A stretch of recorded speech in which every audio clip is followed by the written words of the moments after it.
I didn't have.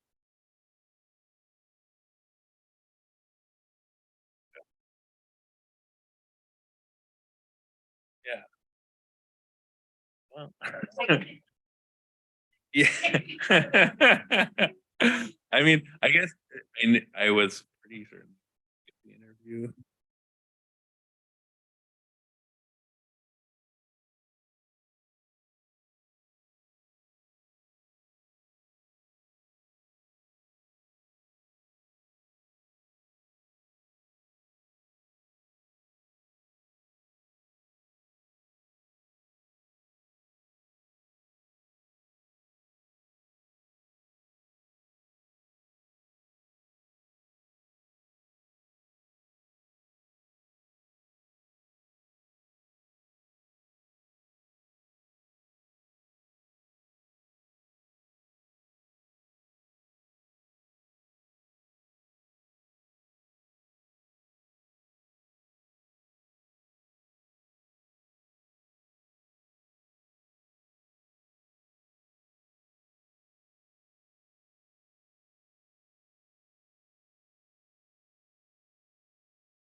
All right, here we go. Here we go.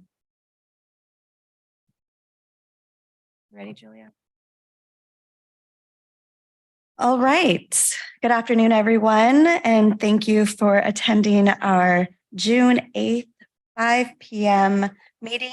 May I have a roll call, please?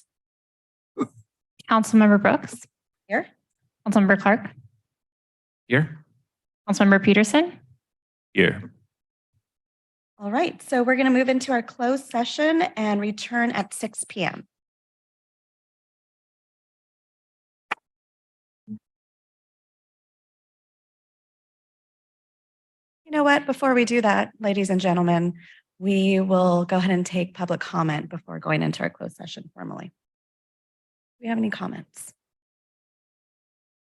Councilmember, we do not have any attendees on Zoom and there are no public comments in the room. Okay, we will now formally move to our closed session. Thank you.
Okay, welcome everybody to the Thursday, June 8th regularly scheduled City Council meeting. May we have a roll call?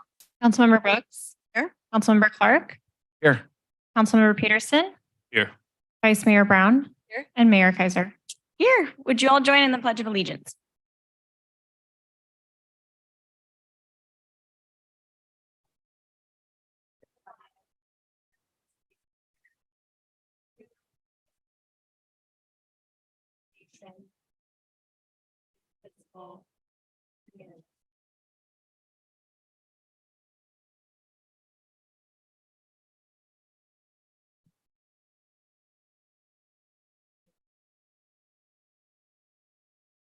Thank you. Do we have a report on closed session? No reportable action was taken.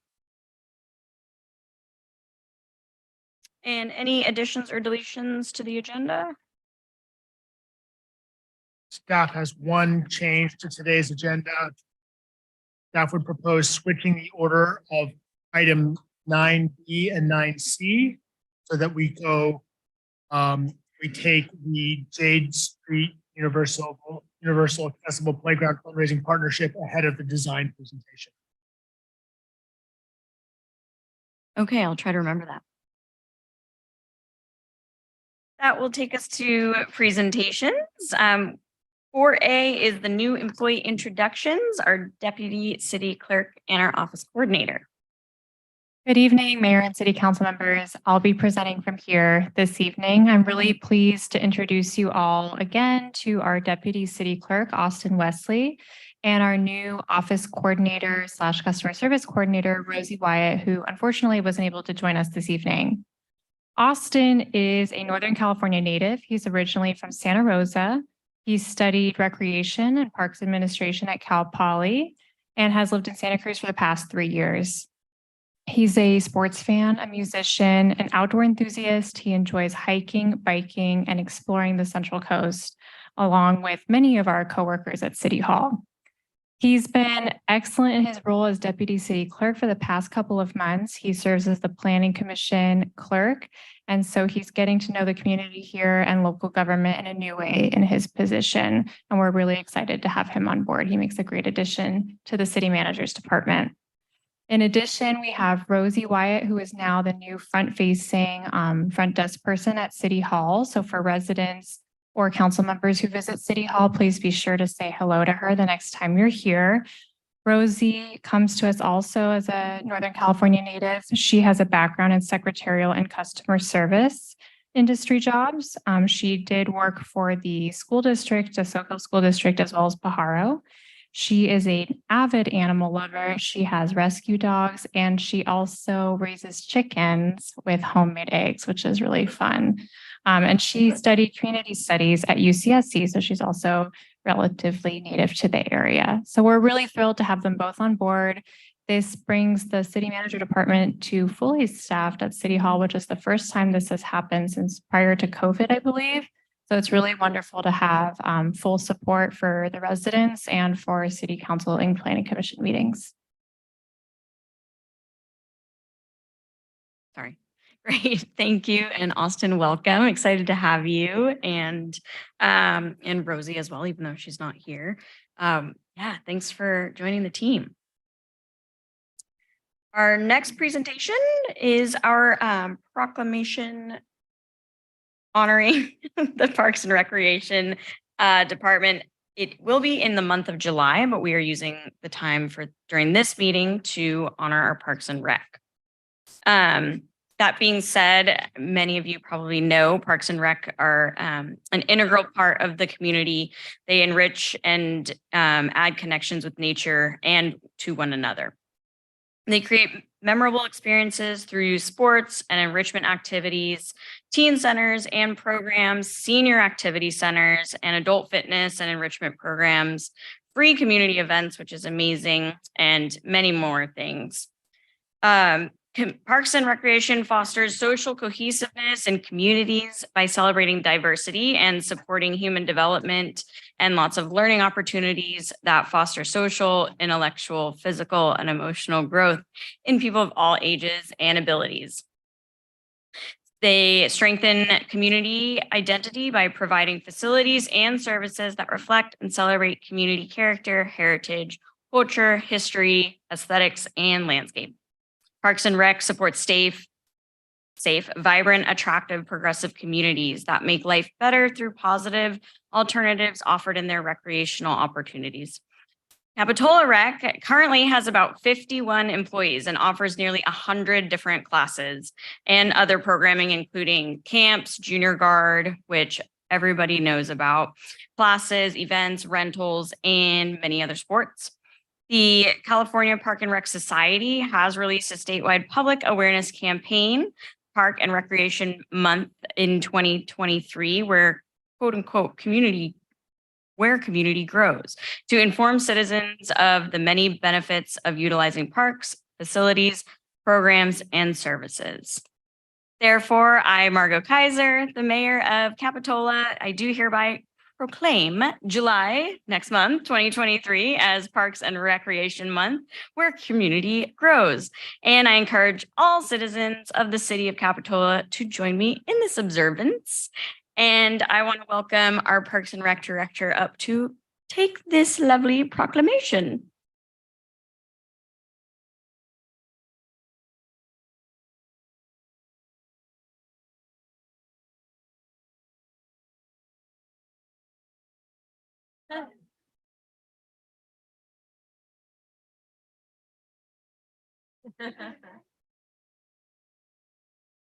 Okay.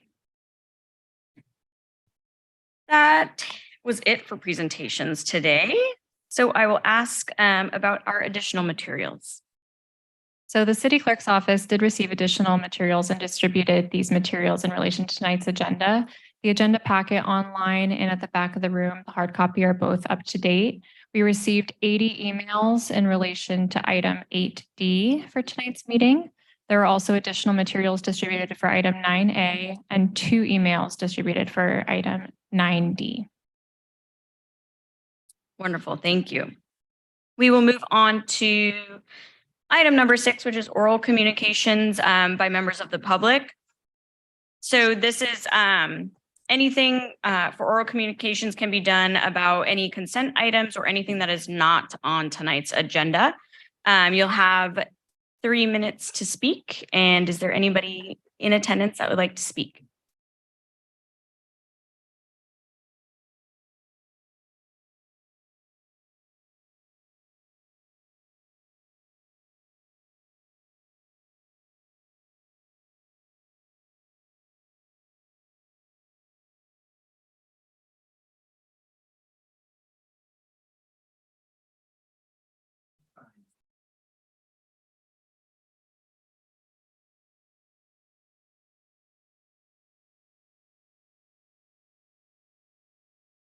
it's a little bit annoying that nobody believes me that something like that is happening, which is actually factually happening in the city of Capitola. One time I called the authorities because somebody was sleeping on the concrete ground by McDonald's, across McDonald's by the CVS pharmacy. And I was wondering, how can we allow that in a rich community like Capitola City and Capitola Village, we have somebody sleeping on the concrete floor in public? This is a disgrace. Thank you very much for listening. God bless you all. Thank you. Any in-person members of the public wish to speak? I don't see any here. Do we have anybody online? There are no hands raised on Zoom, Mayor. Okay, great. All right, that will take us down to item 7, which is, I'll start with staff. Any comments? Staff has no comments this evening. And I'll take it to council. Anybody have any comments this evening? Announcing the car show this weekend. So everybody get ready for a little bit of traffic, but a good time. We just hope the sun will be out. Car show this weekend. Thank you. So this last Wednesday, we were able to celebrate all of our volunteers here in our wonderful city of Capitola. So I just want to take this moment to extend my gratitude once again for all of our volunteers that from the car show to our community groups and so forth. So thanks to everyone.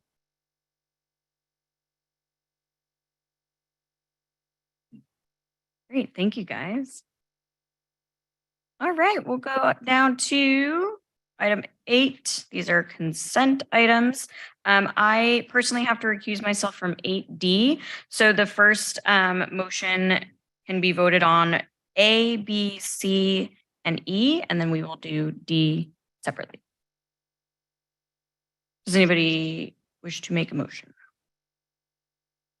I'll move approval of consent minus item 7D. 8D. Oh, it's, am I looking at the wrong agenda? Is consent items not item 7?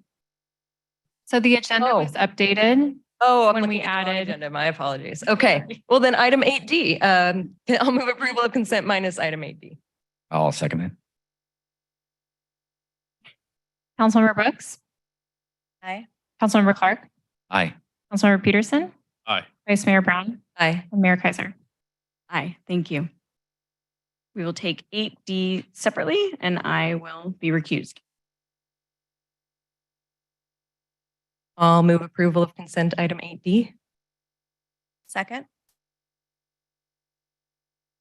Councilmember Brooks, Aye. Councilmember Clark, Aye. Councilmember Peterson, Aye. and Vice Mayor Brown. Aye. Great. All right, so this will take us to item 9, which is general government. 9A is the Jade Street Community Center renovation project. Tonight, the recommended action is to provide direction to staff regarding the conceptual design for the Jade Street Community Center renovation project. And I welcome Jessica. Good evening, Mayor and Council. Maybe before we kick off that presentation, it may be worth announcing the result of the approval, what the result of the approval of consent calendar means. Sure, yeah. We also have a translator on hand to announce it in Spanish if needed. So with the passage of the consent calendar, the second reading for the ordinance regulating mobile home park rents in Capitola had passed.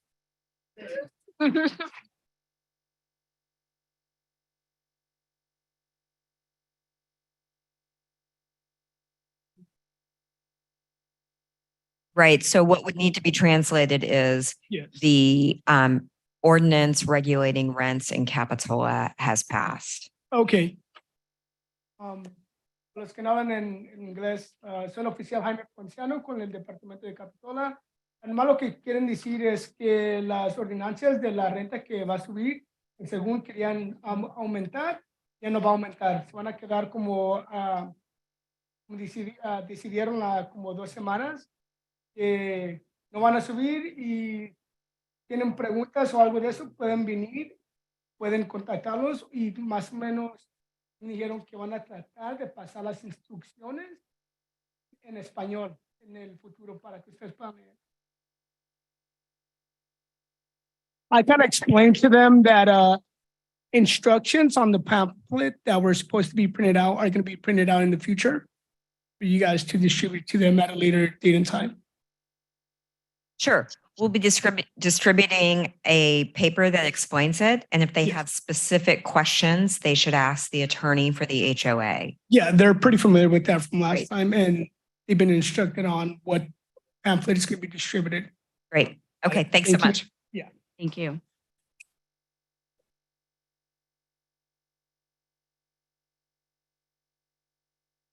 Okay. Right. Good evening, Mayor and council members. We are pleased tonight to bring you the conceptual design for the improvements of the community center renovation project. Next slide, please.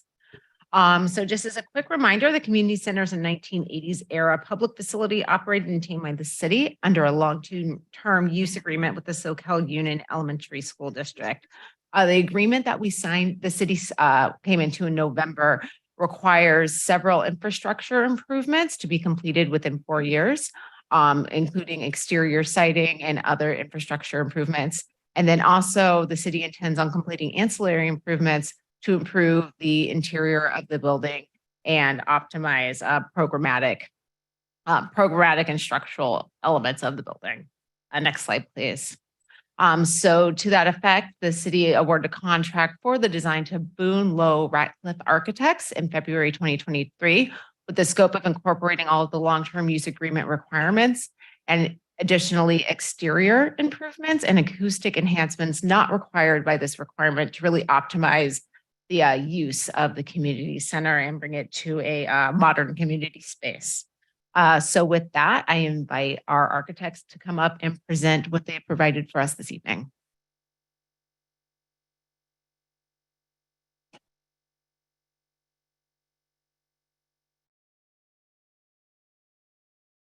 See the slide behind? Oh, right there. Okay.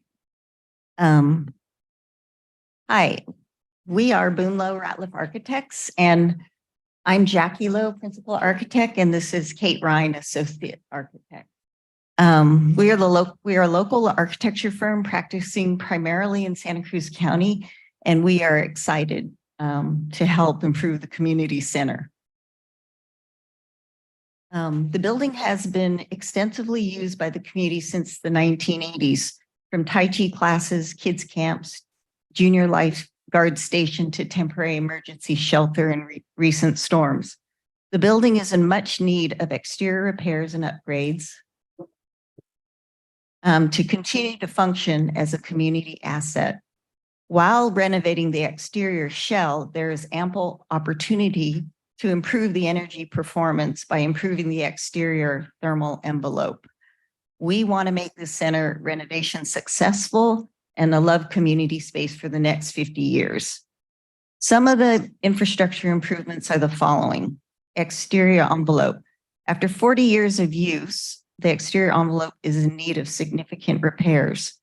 The wood siding will be replaced with a more durable fiber cement. And at the same time, from the outside, we will upgrade the insulation, improving the energy R value of the walls.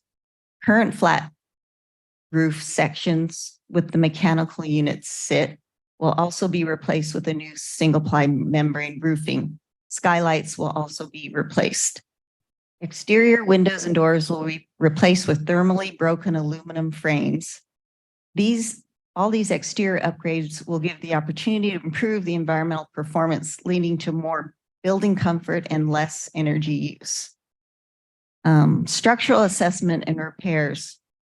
As you can see in the slide, the roof framing that overhangs the exterior walls are exposed beams. They are now dry rotted and in need of replacing all the way back to the exterior wall. The replacement beams will be covered with a new roof to prevent rotting in the future, or the new beams can still be exposed with metal end caps. several wall sections at grade level where stucco meets the building. And you can kind of see in the pictures. Will have extensive rot and are in need of reframing. Several concrete piers may need to be also replaced. New standing seam metal roof or new asphalt shingle roof. If we remove the concrete tiles due to the extent of the repair work needed, we have the opportunity to put on a new roof with a roof warranty. It would cost more to replace the concrete roof with a new standing seam metal roof. However, taking off the weight of the heavy concrete roof benefits the building with the reduction in seismic lateral load. Also, a benefit of a standing seam roof on the south-facing slope in the future would allow the city to add solar photovoltaic panels easily with PV clamps to the metal seams. Interior service improvements. The mechanical, electrical, plumbing systems have been in place since the building was built. They are also in need of upgrading. The current electrical service is 200 amps. That's the size of a residential house. If we upgrade the service to 400, it'll help us meet the current and future needs of the building. The HVAC system needs replacing and is not working properly. If we upgrade the electrical service, we can add cooling to the new HVAC system, and it would be an all-electric system. Other electrical improvements, lighting will be upgraded to current code, data surfaces updated, exterior outlets will be added. Plumbing upgrades include, but are not limited to, upgrading the fixtures to meet current code, and we will be also adding a new kitchen sink and new accessible restroom. Accessibility upgrades. The remodel offers a much needed opportunity to make accessibility upgrades and improvements to the community centre, making it even more inclusive and barrier-free space.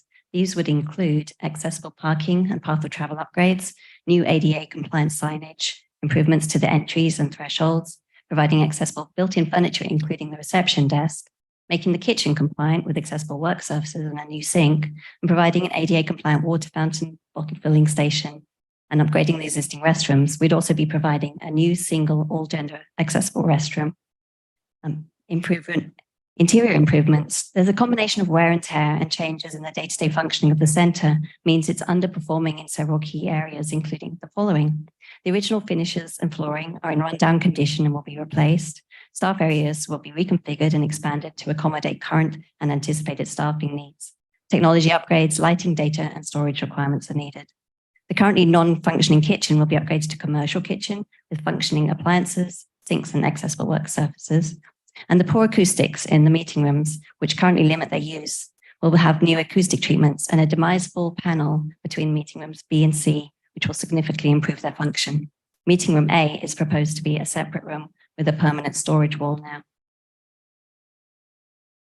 All of these proposed changes have been integrated into the plans. These are the plans with the roof plan and the floor plan. Colours and finishes. The concept was inspired by the Capitola Wharf and the transition from the sea to the bluffs. So each meeting area would have a different character. Meeting room A, which will be on the right, is a calm and meditative space with cool colours and wood tones inspired by the ocean. Meeting room B at the centre is an active zone with greens and mixed wood tones inspired by the wharf. Meeting room C is a warm community space that breaks out into the park and the playground. It would have sandy colours, warm wood accents, and is inspired by the beach and the bluffs. We're hoping that wood from the original wharf will be able to be integrated into these finishes, both in the interior and the exterior. For the exterior finishes, there's a really good opportunity to update the colours to create a more contemporary and welcoming look. We are proposing a warm light grey siding on the body of the building and at the meeting rooms, with wood finish siding at the front section and at the entry. Colours would highlight each of the meeting room patios, which would coordinate with their interior colours. The exterior beams and rafters would have a wood finish with exposed concrete columns to pick up on the architectural language of the wharf piers. There's also an option for improving the entry by adding a pop-up shed roof that would emphasise the entry and make it a more welcoming entry. This was not included in the cost estimate. We'd now like to pass you over to Joni Janecki, Landscape Architects, who will be talking about the landscape design. Thank you.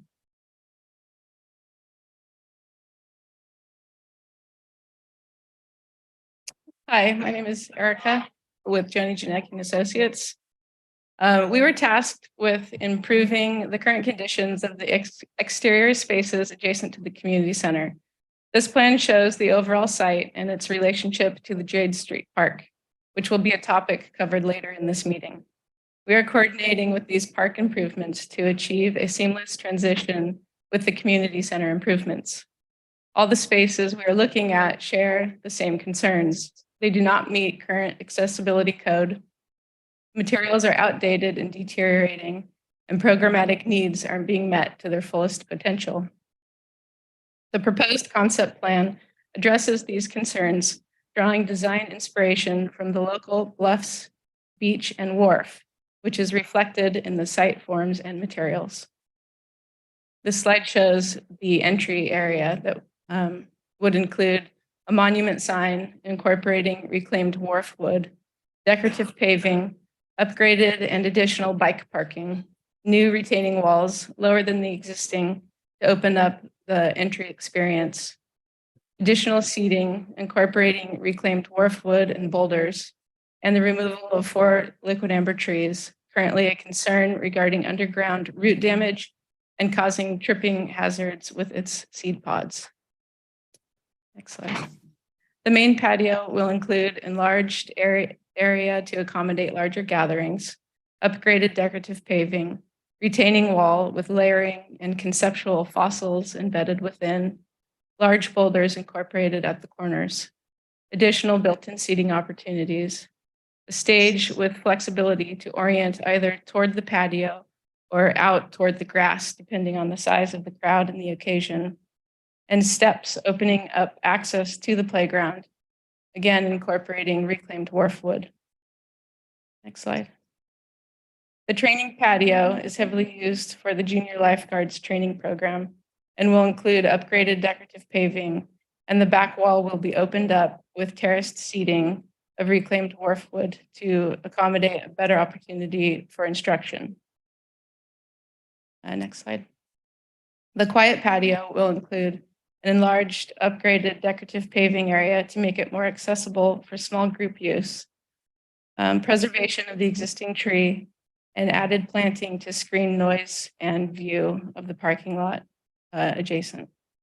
Natural stone water feature incorporated into the retaining wall, and along the parking lot, there will be an opportunity for public art. Thank you. So as additional materials to this agenda item, there was the full cost estimate for the proposed project. As you can clearly see, it is quite a bit above what we have budgeted for this project. I'm distilling some of that information from that cost estimate. We can narrow most of the overages down to a few key areas. One being the HVAC, the heating, ventilation, air conditioning, and the associated electrical.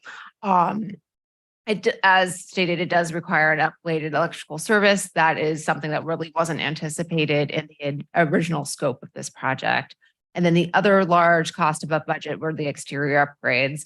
There was a site analysis done on this building several years ago that we based the RFP and the budget for this project off of. The exterior upgrades needed are significantly more severe than what was anticipated from that prior report. Other issues with that budget is the contingency and escalation. Over the past 2 years, construction budgets for buildings have gone up by 24%. So we end up with a budget way over of what we had considered during our budget talks earlier this year. Next slide, please. So with that information, there's a few project alternatives. One would be to reduce the scope. As stated earlier, the improvements required by the long-term use agreement don't include exterior site work, so that could be removed from the project altogether. We can also phase the project as the work required by the long-term use agreement is only the infrastructure and not the ancillary improvements. Obviously, that would significantly impact this project. It would reduce the public benefit and what we can do at the community center and bringing it to a modern building by quite a lot. It also the project would remain in excess of the budget. I don't have a cost estimate for exactly what those taking out just those improvements would be. A lot of them are connected, such as the ADA improvements and the restroom renovations. While the restroom renovations aren't required by the long-term use agreement, the ADA improvements are. So they're kind of intertwined. So it would take a bit to kind of decouple those and see what the price of just doing the required improvements would be. So I do not have that this evening. Next slide, please. With that, the recommended direction from council would be direct staff to one, pursue external funding opportunities, whether that be grants, private funding, state funding, to refine the cost estimate and get those numbers for you for the entire project for our options. And in that time, not really do any additional design work till we have a better direction of how much funding we will have and what the full scope of this project moving forward would be. And we'd anticipate to have that information later this fall, potentially in September.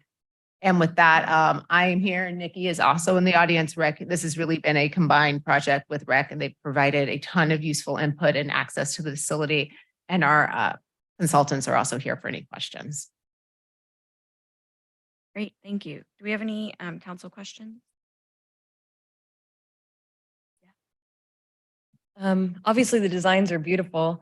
Originally was, I heard a lot about energy use and energy efficiency. And so I was going to ask if there were any opportunities for this to be some kind of LEED certified building, but it sounds like with the cost being so much higher than we anticipated, that aiming for this to be a LEED certified building would make it even more expensive, right? I'm seeing some heads up. Yeah, okay.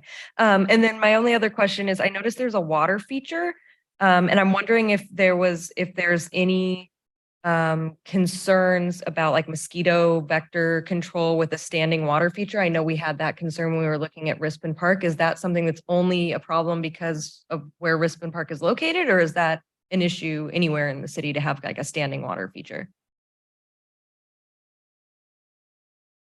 I think is this on? Yeah. An issue throughout the county without knowing 100%, but I've recently read that I think that it's discouraged to have standing water. That could be, the design could be looked at and modified to, this is just conceptual at this point. Sure, thank you. Yeah, I love water features. I really do. It's kind of a bummer. So that's why I was hoping you'd go, yeah, we've got this great solution. Okay, those are my only questions. Thank you. Thank you. Any other questions?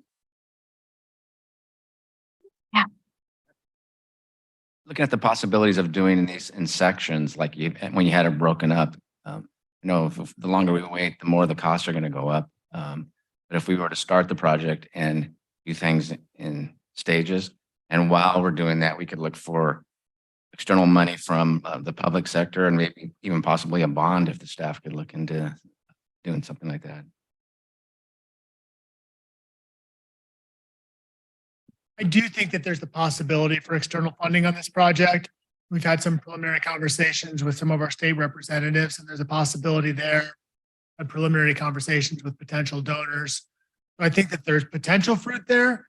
And then also, as you mentioned, the bond, the city of Capitola doesn't have any current bonds, and we have not tried for a facilities bond in, as far as I know, 30 plus years. So it could be something to consider. I will note that 2024 is a presidential election and a general election, and we do have funding to do some polling coming up this next winter. So that could be one of the items we could consider polling as well. Great. I can take this out to public comment. Anybody in the audience wish to speak on this item? Seeing none. Anybody online? There are no hands raised on Zoom, Mayor. Okay, thank you. So I can take this back to council for deliberation or any other comments? Yeah, no, I'm comfortable with directing staff or moving forward with staff's recommendation to look at external funding opportunities and to wait out to see if we get any additional funding sources, refine the cost estimate for the project. I think waiting to hear back from our representatives first might be helpful to see how much we need to scale back And so in the meantime, just waiting till September to get a report back. Staff on any new updates. I guess I should have asked, is that enough time for you? I don't know what month we're in. What are we in? June now? August, September? I think falls at a reasonable time. Yes. All right. So that would be my recommendation. I don't know that you need a motion on this, do you? I think council consensus is fine. If everybody is comfortable with sort of just hitting the pause button, we can refine the cost estimates. We can look into breaking the project into chunks and then also pursue the external funding options. And then we'll report back in September. I guess I just had a question going off that. Is there anything that like is super immediate that needs to be done? Or is this just, it's the grand scope? And I mean, there's a lot that has to be done, but There's no life safety issues at this Okay, time. yeah, There is a right. deadline of 4 years from last November to get Okay. that first top list of Right. infrastructure improvement. okay. Okay, great. Thank you. Okay. And so you guys have what you need. Awesome. So we're actually going to jump on down to 9C. This is actually the Jade Street Park Universally Accessible Playground Fundraising Partnership. So our action we're taking today is approving the playground naming procedure, and we're directing staff to draft a sponsorship policy. Yes, thank you, Mayor Kaiser. Can you hear me okay? Yes. Thank you, Julia, for running through the slides. So thank you, Mayor and Council. I'm really excited to present this item to you this evening. I'm going to start with a little background. You will hear more about the overall project in the item following this, but I'll start off and hopefully Jessica's not yelling that I'm wrong in the back. So in November of last year, you did authorize an RFP for the design of a universally accessible, or UA, playground at Jade Street Park. And in February of this year, you authorized an agreement with Verde Design to design such a park. And earlier this year in your goal setting session, you did agree to allocate an additional $200,000 to the project. That being said, the estimated cost of the playground does exceed our available city funding. So that leads me to my next slide, which is very exciting. A partnership with the County Park Friends of Santa Cruz for a fundraising campaign. And before I forget, I want to make sure to introduce, we have their fabulous executive director and staff member, Mariah Roberts and Trisha Wilshire-Potts. They've been wonderful to work with so far, and I'm really thrilled about the partnership. So thank you for being here. And that being said, we plan to bring a formal memorandum of understanding for your approval on July 27th. The Friends have identified a $1 million fundraising goal target, meaning $850,000 would come to the city to use towards the project. So in the MOU, it kind of became apparent that it was really important for the city staff and the Friends to come to an agreement on some language around what does universally accessible design really mean, and how does that relate to this playground. So, it's very philosophical and wonderful, but it's not quite as specific as like an ADA requirement. So we wanted to really nail down some clarifying language, and we did. So I'm really excited. We've agreed and we're recommending that the project be universally accessible as is outlined by the National Parks and Recreation Association. And I'll read some of this here. That says that the design of products and environments should make them usable by all people to the greatest extent possible, using a distinct set of principles designed to maximize access and everyone's enjoyment of a space. So there is more language that will be in the formal MOU that you'll see in July, including some wording around, the playground as a whole will be UA, and that means that individual elements will be designed specifically to accommodate a variety of neuro and physical divergence. Thank you. So now to the fun part. The Friends brought a fabulous idea forward on how should we come up with the name of the playground. And I think you're going to love it. It involves much community involvement. So individuals can suggest names, and a committee led by the Friends will select the top 3. And then yourselves, sometime in the fall, once people are back from school, break can vote on the top name for the playground. So that's going to really create buzz and excitement around the project and hopefully encourage donations.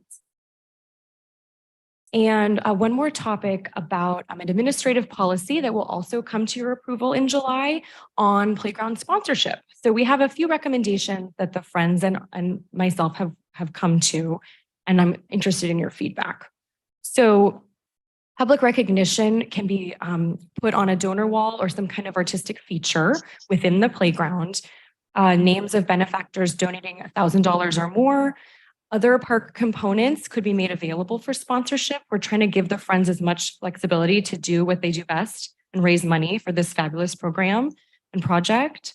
So that recognition would also be on the donor wall. And we're suggesting 5 specific sponsorship zones within the playground for a cost determined by the friends, where that recognition could be on a donor wall or on a specific sign for that zone. And overall, for sponsorship, we're recommending that both individuals and businesses can sponsor, but that no commercial logos are present on that donor recognition within the playground. And like I mentioned, a final policy will come to you for approval in July. So really similar to the earlier item, I'm looking for your consensus. And if you have any feedback or recommendations on what you'd like included in both the MOU and the sponsorship policy that will come to you on July 27th. Thank you so much for your time. And I'm here if you have questions. Thank you, Chloe. Right. Do you have any questions? So this question is for the team, if you don't mind. You want to come up?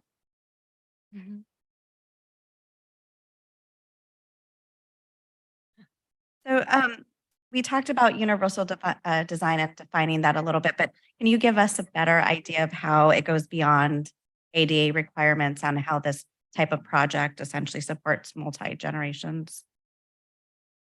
Absolutely. Mariah Roberts, thank you so much for having us here and for the leadership to bring this project forward for our larger community. I'm going to speak a little bit and I'm going to turn it over to Tricia, who I think can really speak from personal experience as well. ADA is a wonderful federal set of guidelines that we can be really proud of in our country. And it spells out very clearly specific requirements for ramping, for accessibility components and design elements. Universal design goes beyond that. And it says, we're really going to, from the very beginning, not add on a ramp. We're going to design the whole thing from the beginning to be accessible, right? So it's a different kind of approach to a design problem. And it's applied everywhere from Microsoft technology and apps to a pen or, clothing to landscape architecture. So it is best practice. And I'm really, I think I would say, congratulations to the city of Capitola for putting that forward and really championing it. So, Tricia. Hi, good evening. This is a little surreal moment because I feel like I kind of instigated this like 7 years ago. So my name is Tricia Wilshire, and I have 3 children, Lauren, Evelyn, and Oliver. And when you ask me what universal design means, I don't have a degree in landscape architect, but I have a degree as a mom with 3 children who have special needs. So to me, it's something that I feel when I walk into a space and how I notice that my children access that space and how their friends access that space as well. So if you don't mind, I'd just like to take it away from the technical language, which I'm actually not very good at, and just talk about what it means, if that's okay. So I am speaking from the lived perspective of a parent who has 3 children with hearing impairments and 1 child who has physical mobility issues and uses a wheelchair to get around. And so when we would go into a playground that's ADA accessible, what we would notice is my son would have problems accessing with his wheelchair with Bark's ADA accessible. It's not great for his wheelchair. Or we would go to the play structure if there was rubberized surfacing, and we'd notice that there would be a set of stairs with a transfer station. It's ADA accessible, but what happens is my son would try to struggle to get out of his wheelchair, because that's what you're supposed to do. You're supposed to transfer and then you crawl if you have this physical ability to, while kids are running around and stamping on your fingers and knocking you over to get to the top. And sometimes he'd make it and then he'd be pooped out because he has cardiac issues. And I'd be like, this. So universal design means is when we go to the space, we feel like we belong. It's designed so that we don't run into barriers, so that he doesn't have to transfer out of his wheelchair. He can choose his mode of access. And that's just one perspective. Someone who has a kiddo with autism will have a different perspective. And, you know, I could go on and on. You can tell I have a soapbox about this because it really makes a difference. But for me, I just love the fact that you guys were inspired to do this. It would be lovely if all of our playgrounds were able to be designed this way. And I think in the future, as more awareness happens, that it will be that way. But right now, this is how we make it happen. So thank you so much for being open and championing this, because I can say, like, this makes a huge difference about whether we can actually be part of our community or not. And it comes down to universal accessibility. Thank you for that. Do you have another question? Oh, thank you. I didn't have those prepped or anything in advance, but no, it's really, really helpful for, I think, council to hear where this kind of comes from. So I appreciate your time. Do we have any other questions? Okay, all right. Any public comment on this item? I don't see any in-house. Anybody online? There are no hands raised on Zoom, Mayor. Okay, great. I spoke too soon. We do have one speaker. Brenda, I'll go ahead and allow you to speak. You'll have 3 minutes once you unmute yourself. Hello, everyone. Good evening. I just wanted to quickly mention that I'm very happy that the council is taking this into consideration. As Tricia and Mariah said, universal design really makes everything better for the whole society, not just one person. So that's what the community should be striving for. So thank you so much. Thank you. There are no other speakers. Thank you. And back to council, do we have any comments? Anything regarding the naming procedure? Yeah. On the naming portion of it, let's say someone comes in and gives us all the money and they work for a big company. Would that still, for the name, they don't get to put their logo up still? Is that what we're saying here? No, the name was So are you talking about for the playground or for elements within it? Because I think under the recommendation would be to have the playground name, like, can't think of an example right now because I'm nervous, but for the playground itself, it would be more of like community outreach, no money involved. But for sponsorship opportunities, there could be sponsorship from a specific business or individual that would be, their name would then be somewhere in the park, but their logo would not be. Does that answer your question? Yeah, I'm just wishful thinking that if someone were to come in during the naming process and wanted to pay $2 million for the project, are we saying, can their name be on the, can that be Yvette Brooks if I gave you $2 million? Mark? Is this write-up making that not happen is my question.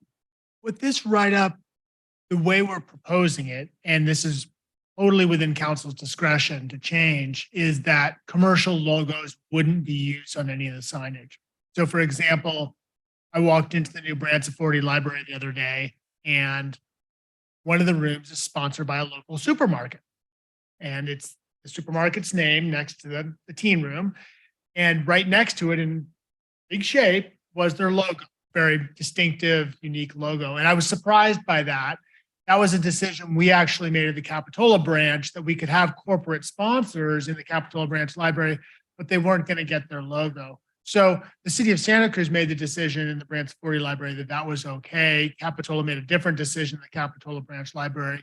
Here we were proposing no commercial logos in the playground consistent with what we did at the library, but it's well within the council's discretion to say, for a major donor, we might consider exceptions. You're just thinking about the name in general. Yeah, for the name, I mean, $2 million donation would be something, right? To complete the project. It'd be like the SAP Center in San Jose and they have their logo. So just want to make sure if that happens. If we don't turn away the 2 million. flexible. Yes, okay, great. That's all I needed. So this is fine with me. Serious manifesting. Should we say Can $2 you million hear me? again? $2 million. Put it out there, guys. All those that are listening. Okay, are we doing are we voting on this or is this just direction? I think I'm hearing consensus, so we don't need a vote. Okay, Thank you so much. I really appreciate it. thank you, Chloe. Thank you again. Thank you very much. Okay, so I'm gonna hop back up to 9B.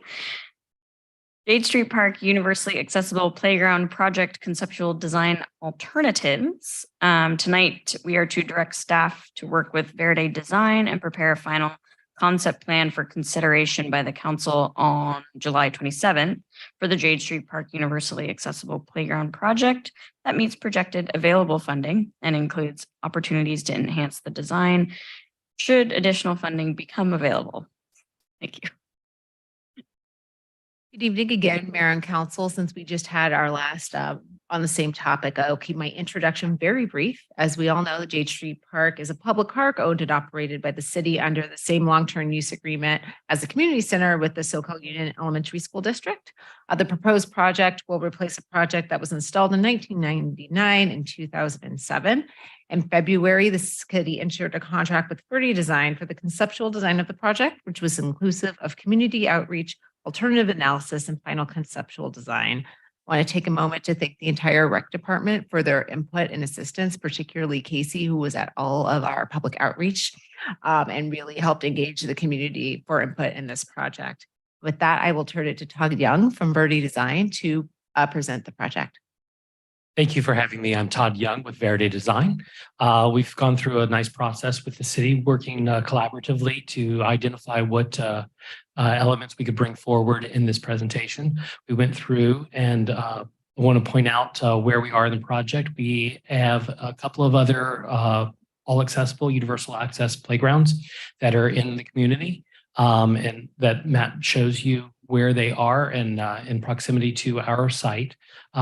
Most of them are more than 5 miles away, but there is one in Santa Cruz. Slide. So we did talk a little bit about universal access. We just had that question, so I'm going to briefly go through this, but it is an idea that there's accessibility. We're breaking down barriers and that we identify that there are multiple users with different kinds of needs. And we're trying to address as many of those needs as possible, both on the participants with the children, but also the participants and the caregivers as well.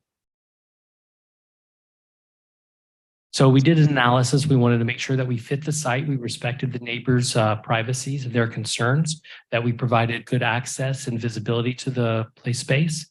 And so this was part of our analysis during the process. And then as the process went through, what we did is a community workshop. We had phase one, which was all about listening. We had a workshop, we had a pop-up, and we also had a survey online so that we can reach people in different modalities.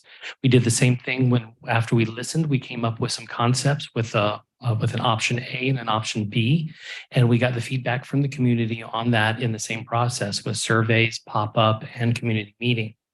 The first pop-up, we ended up having 21 participants sign in, about 35 or so people actually attend and give feedback. And then we also had the survey where we had 27 participants. What we heard from that is the most popular events were climbing, sliding, imagination play.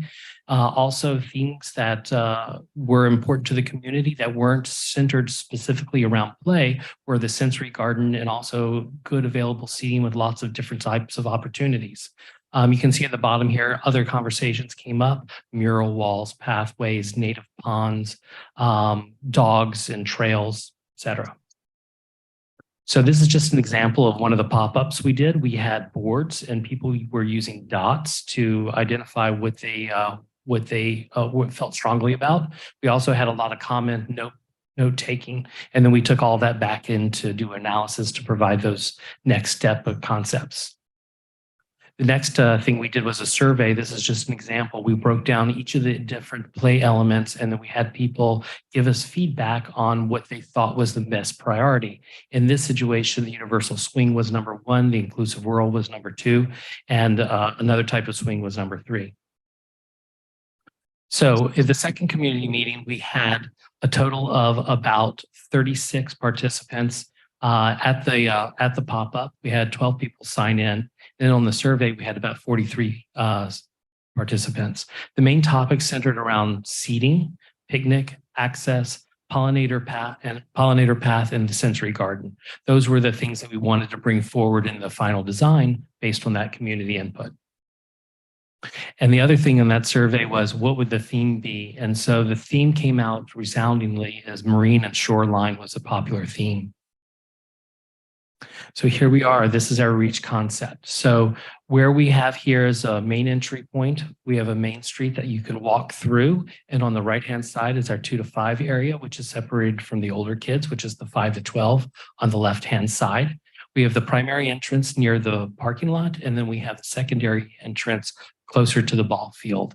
We provided seating throughout the park, and we also provided some picnic hubs and some other seating areas as well. Let me go to the next slide, and we'll go into each of the areas independently. So you arrive at the parking lot. You have a nice circuitous walkway where you get a sense of arrival, and you arrive at the entry point where there is a family table. That's also a place where we can have a monument sign where we can identify the name of the park, whatever it will be, and also recognition for some of the donors on that same monument. That becomes our entry plaza. We also thought about using some paving to identify it and make it a little bit special, and then that leads you into the enclosed play area. Let's talk about the 5 to 12 site. It will have a lighthouse-themed structure that is barrier-free, that can have wheelchairs going all the way up, and also have other opportunities for kids to access it. We'll also have a multi-use swing, which will provide different types of swinging elements. It was told to us by the community that the more swings, the better. But we can talk about some of the other elements that are in the park as well for the 5 to 12. Here's a picture of the lighthouse play structure for 5 to 12, and also the next slide. On this, we have an inclusive whirl. We have a roller table, and also some other elements like this. It's actually called a boogie board. So the kids can play on a sitting mode, but they can also practice their balancing mode where they try and stand and ride on it. Kids in Capitola might be good at that already. Other features here is a climbing spinning structure. It allows kids to access it at the ground plane. Also, you can climb up into it, and there's a net for socialization and give you a point to try and strive to sort of motivate kids to go up to the other levels. Also, a spinning activity where kids can come in. And I love this activity because on this one, you can't see what any kids' abilities are. They're all playing equally side by side. And that's one of the goals. Another thing is a rocking bouncer where you can do it socially. You can see kids playing in the middle, but you can also, to make this the most fun, you have other kids playing with you. So now let's talk about the 2 to 5. The imagination play here, we would have a shipwreck. And so we could have a ground activated ship. We could have, on this one, we maintained a sloped walkway that takes you up to an upper level. So a wheelchair can go there, and then you can also slide down the hillside along that little hill, which is only about 2 feet or so high. So it's not grandiose. But we could have some climbers, like some loop climbers, and also some hand grips. So you can practice, and kids can get their balance and their footings when they're getting their mobility. We also have a spring bouncer, some rocking toys, spinner on this as well, and also a cozy dome. So sometimes kids with different needs need to have a little quiet space or to be able to extract themselves from the busy spaces. So that was something else that was brought into the elements. Let me go to the next slide. Here's an image of what the slide mound would look like with the imagination ship. And then here's some of the individual features that we were just talking about, that cozy dome at the bottom, and also that bouncer toy where kids can get on there together. A little bit about the South Plaza. That's where we've concentrated our musical instruments because that's another sensory area. And that is identified with the 3 musical elements and then also a seating counter. So you can have some socialization there too. But to the lower right-hand corner, we recommend having some banner poles where you can have some banners flowing in the wind, because that's another one of the senses. You can feel it. That way you can also see the wind. And so you can talk about it. It becomes part of the conversation. And below that, we could do a sensory garden with aromatic plants. That would be leaning towards the California native, but also that helps with wayfinding on a playground when you can smell something and you can and activate another one of the senses. And then to the around the clock, around 7 o'clock, we also have picnic tables and game tables so that you can have a quiet play and you can also gather as a family. Here are some of the elements. So I didn't mention before, but a communication board. That's for our nonverbal population and also for our bilingual population. We could have it in 2 languages, as well as having the point and shoot. So you can point to the conversation you want to make. I want to play on the swing, and you can have a picture of a swing, or I want to take a break, or I want to go to the bathroom, or need a drink of water. All of those things can be facilitated with one of those boards. And the pollinators were another feature. So this was a feature that not only the sensory garden, but also there's some areas around it. There was a strong emphasis from a lot of the community about extending the ability and access to nature, and also have a place for them to walk dogs or just stroll themselves. So between the play area and a pathway, that would be an area where we can do a California coastal meadow. So some of the materials we're talking about are concrete, it would be broom or some kind of exposed aggregate. And also for an accent where we have that important feature where you're arriving is out of concrete, you can make a texture like it's a boardwalk or something. So it ties into the theme of the shoreline.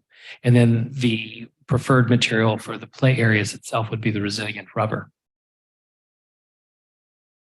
Some of the other elements, site furnishings, would be backless benches, benches with and without backs, seats with and without backs, game tables, also these form seats that attract and talk more to the younger audience.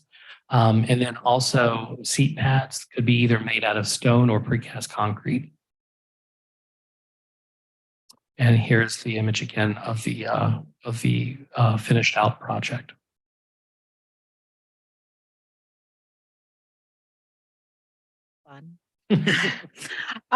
So staff initially at the outset of this project had an estimated construction for a full UA playground to be $1.5 million. And that's what we tasked Verde to come up with. And that is also what we have based this design concept with the input of the community on.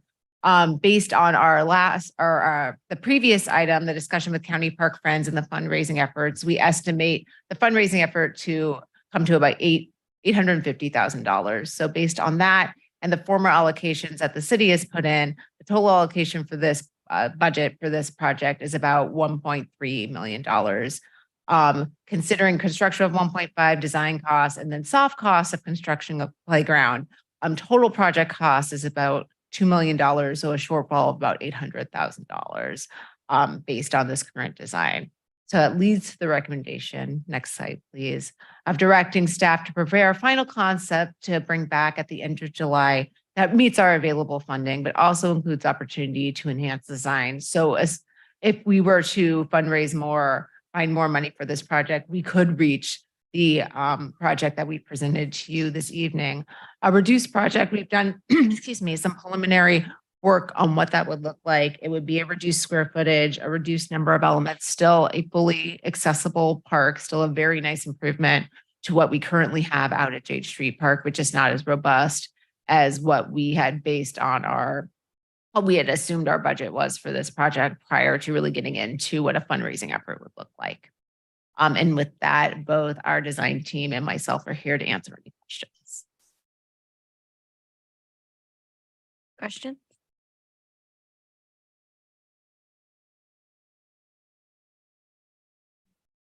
Go right ahead. I have a couple questions for the designer. So is there any enclosed area for like the 2 to 5? Were there any discussions or requests like Leo's Haven, which is a completely fenced off play area. Was there any request or discussion about doing something like that? Yeah, I'm glad the photo's up here. So we have two entry points, one in the by the parking lot and the other is at the secondary plaza towards the ball field. Everything in that area would be fenced off and secured. It's for caregivers as even more than it is for the children themselves. It's so that they get a little bit of peace of mind and know that it's a safe zone. Kids would be wandering, but only through those two portals. No, that's great. I couldn't tell based off the different play structures, but were any of them shaded for the during the actual play? So if I look at the lighthouse, I only see the top shaded. Are there any of that? Is there any coverage for? Because I just see kind of an open space in the middle. Yeah, so the idea is that the 5 to 12 structure is going to have a covering over it because it's the lighthouse itself. So that would be shaded. And then our intent was to provide trees that would provide shade in the evening and in the morning so that you get those shadows that are going to shade the area. So we intentionally also put the south side. I'm envisioning some very tall trees that would provide screening to protect us from balls that might be home run balls, and also to provide the shade on the south end that would give you all day long shade in that area with different lengths depending on the angle of the sun. Great. And then my last question is about seating in the play area. So I'm thinking like the nursing moms or the mom that needs or the caregiver that needs to sit down. Are there any identified seating? Is that blue? Can't really. So they're the beige round discs. Those are seat pads that are along what I call the main street. And there's also one on the 5 to 12 side on the west side of the project. There's also that table that's in that same zone. So we have a little patio that's in the middle of the 5 to 12. And then we also have bench seating around the park towards the middle on the main street. And also I believe there's another one on the far north and one on the south of the 5 to 12. So we've got bench seating. We also have the seat pads and we also have the tables that are sprinkled throughout the play area. Can you show me who has the light? Who's doing the little light cursor? I love that. Thank you. I want to know when Jessica said that we would reduce the size of the project. I can't remember what percent you said, but how much are we losing to get back down of the project? Does that make sense? Let me add a couple of things. So I think we have 7 play events on the 5 to 12. We be going down to, I think, 4. I know I've got a cut sheet on this, but I'm going from memory. And I believe on the 2 to 5 play area, we lose about 3 of the elements there. We reduce the square footage tremendously. We lose some of that seating. We've lost our seat pads, unfortunately. But we get some of the benches. So it is reduced. And also we would have to downgrade the composite play structure for the 5 to 12 as well. Have we talked about, I guess it'll come back to us, but about like repurposing the benches and things we have already to. In the value plan, we're repurposing the existing trash receptacles and repurposing the 5 existing benches. Those are all my questions. I'll save my comments for after. Actually, I was curious about the fence. Is the fence on the outside of the trees or the inside of the trees? The fence is along the perimeter of the play area itself. So there's the walkway, then the fence, and then the planting is outside of the fencing. It kind of keeps the planting alive and keeps the kids from trampling through the landscape areas. So it's a good place to put that barrier. I like the idea of interaction with nature. Mhm. It's a big theme there. So if there's any way to incorporate that to a greater extent.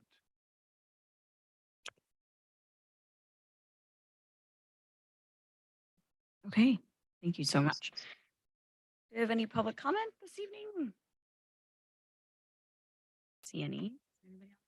We have one speaker, Janet. You'll have 3 minutes. You've been allowed to speak. Once you unmute yourself, we'll start the timer.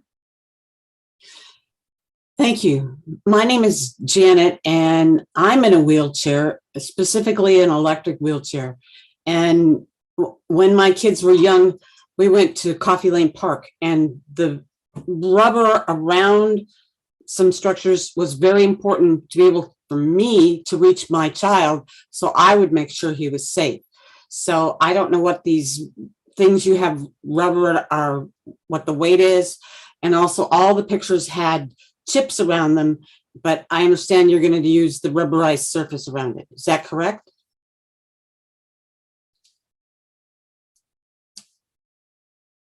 We can address questions at the end if there's any other comments. Okay. That's the end of what I need. And thank you for doing this. I believe it will be wonderful. Thank you. Thanks, Janet. Is there any other speakers? There are no other hands raised, Mayor. If you would like to respond about the ground cover. Within the play area, all of it will be either concrete or it will be accessible rubberized surfacing. Great, thank you. Okay, so we'll come back to council. Yeah. I just wanted to make a brief comment as we consider the design alternatives within the value engineering.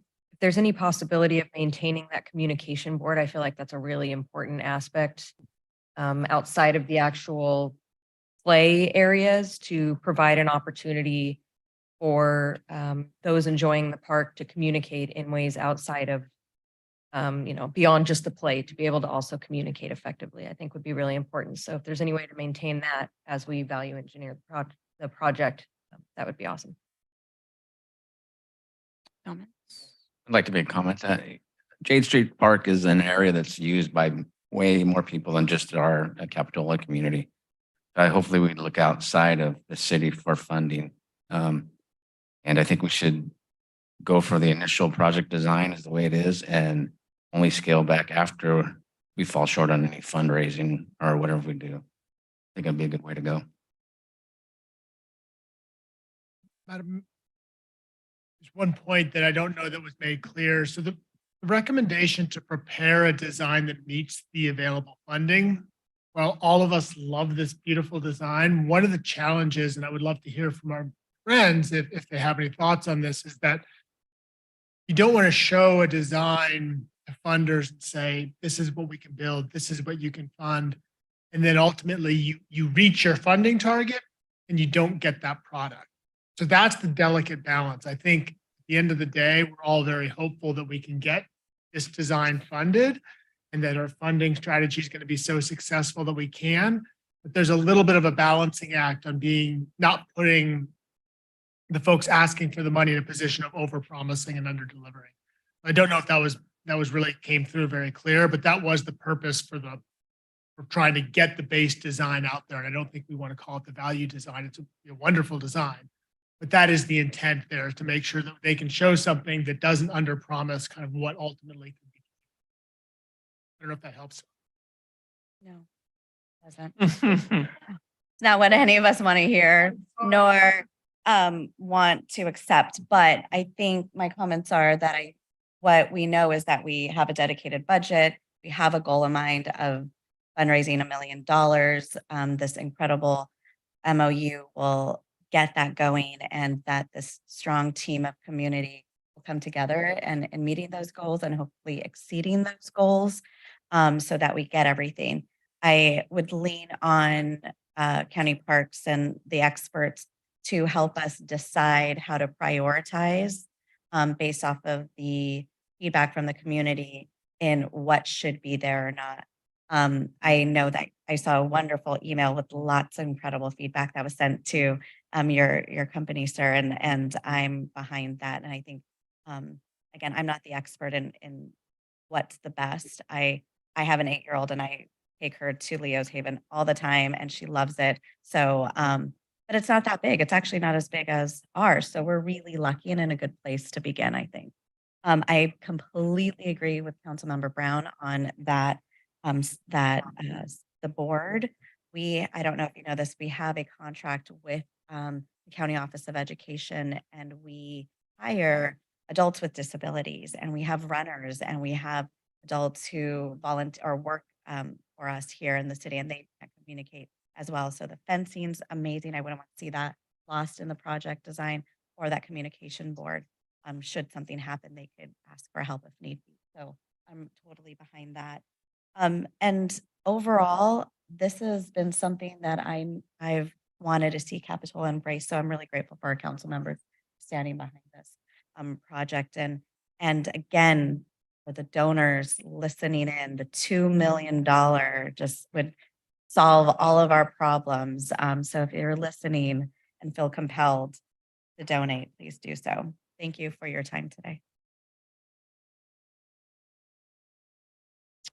I had a comment in regards to like sort of downsizing if, and this is just a thought, again, I'm not an expert, but if we are able to sort of keep as much square footage as possible, if so that, and then if we go down in items that we have, but as time goes on, if there ends up being more funding or somebody wants to spearhead a specific item for the park, that the space could still be available to add as we go.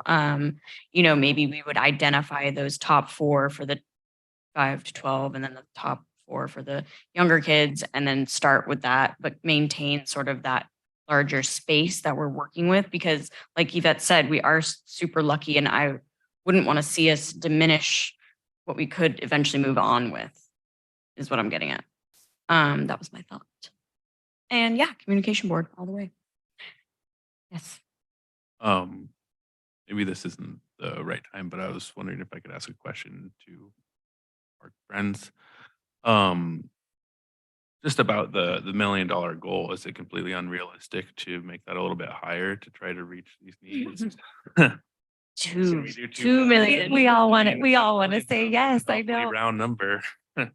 You know, I'll tell you what, we have an amazing community volunteer who's really spearheading as a volunteer this project, Dan Hafley, who was with O'Neill Sea Odyssey. He has an adult daughter who uses a wheelchair and lives very close to the park. And he's done a ton of fundraising in his career, as well as Trisha behind me, who also is really, you know, an expert in that. And so the way we've approached it is really to draw on their expertise and to say, what will the market bear?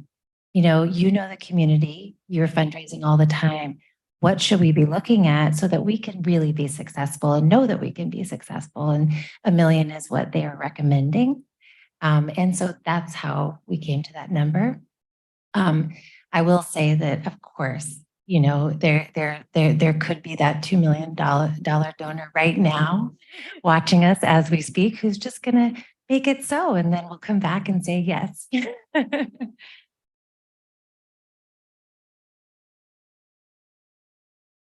Okay. So are we just moving? We're just waiting to come back in July. Yes, I think we've received the input that we. Thank you. So you will be seeing then, we'll be coming back with a refined design at the July meeting and a final MOU with the Friends. And then at that point, then what we'll do as a city is we'll kind of go dark for a little while the fundraising takes place. And we'll let the fundraising proceed. And hopefully it's wildly successful and we can build the Reach Plus project that's even better than what we saw this evening. So that's the plan for this project. Great. Yeah. So July 27th is when we'll see that again. So thank you so much for the hard work, and I'm excited about this project. All right. I'll give Katie a moment to come up here. We are moving to 9D, our housing element public draft review. We're receiving the presentation tonight on the housing element public review draft and providing feedback. Hi, Katie. Excellent. Thank you, Mayor. Good evening, Council. Before you tonight is an update on our housing element. Next slide, please. With me tonight is Veronica Tam from Veronica Tam and Associates, and RM design team has been helping draft the element itself. I'm not sure if you can pull up Veronica. There she is. Okay, excellent. So at this point, I'm going to hand this over to Veronica, and then I'll catch a few of the slides towards the end. So Veronica. Great, thank you. Can everybody hear me? Yes, thank you. Okay, great. Thank you. So let's move on to the next slide. What we would like to do tonight is definitely give an overview of the draft housing element that's been available for public review, a little bit of a basic introduction about what is the housing element and some of the outreach that's been done, and an overview of the housing element as well. Some of you have already heard the housing element before, so this presentation is trying to be just give you a very brief overview of that. Next slide. The housing element is part of our general plan, and typically there are 7 required elements, and the housing element has to be updated on a statutory deadline. For us, with the housing element, for the 6th cycle update, we have to update it by December 15, 2023. The housing element is a little bit different from the rest of the general plan in that it has to be reviewed by an agency, by a state agency for compliance of state law. The agency responsible for that review is the State Department of Housing and Community Development, HCD. Next slide. So we are at the kind of like the second stage of the housing element update right now. We've gone through the needs assessment and also looking at constraints and opportunities in the community. So we've drafted the housing element with a programmatic kind of response to our issues, constraints, and opportunities. And the draft housing element has been available for public review since early May. And with the conclusion of the public review, we will be sending that housing element to the state for its review, its 90-day review pretty soon. So next slide. The city's housing element has been available on the city website, so anybody is welcome to pull that up, and you still have some time to provide comments to city staff. Next slide. The housing element has some key components. I kind of mentioned that already. We have to look at the needs in the community and what are the constraints that we have to work with, and what are the resources and opportunities available to us. And then also looked at what the city was able to do in the last 8 years or so, what works and what doesn't work in the community, and then formulate our action plan for the next 8 years. Next slide.